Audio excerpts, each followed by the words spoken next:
90% of disasters are due to the climate crisis, costing the world economy $520 billion each year. 26 million people are pushed into poverty line. If no action is taken over mitigating this, some of the famous cities like New York, Rio de Janeiro and Mumbai will be underwater by 2050. Youth is concerned about climate change.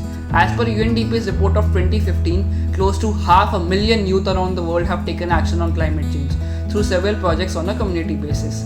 But why youth?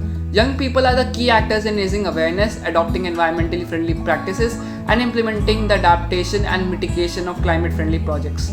Therefore, young boys and girls must know about climate change firsthand. Hi, I'm Sanjay Jain, a high school student currently enrolled in the Purpose Academy program from India. You might want to ask this question: if youth are already organizing protests and doing demonstrations, why are we still so concerned about it?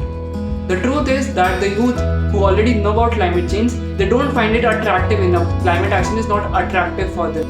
They don't find it attractive as the ice bucket challenge was for them. If the climate action education is made more hands-on to enable students to know the impact, the consequences of the activities that they're doing on the environment, it would make the climate action education a lot more cooler and would attract a lot more students to work on this cause. Here comes the project Climate DIY into the picture.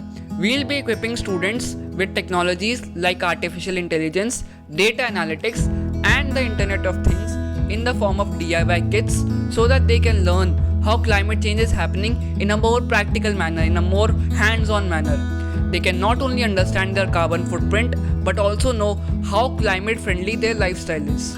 With this project, we are aiming to create at least 2,500 climate warriors all across India who are more informed, more aware, and have that innovation culture that would help us to fight this climate crisis. But for this, I need your help. The funds that get collected, they'll be used on hardware, website, education content curation, and for marketing. If all of us contribute as little as 500 rupees, I am sure we can create an impact, because if not, unlike coronavirus, climate change cannot be mitigated by vaccines. It requires global participation and swift action on a very large scale. It is we who have caused this climate crisis, so it has to be us who should come up with solutions to fight it. So let's join hands to activate student climate warriors through Project Climate DIY and empower the youth with the tools they need to fight this challenge.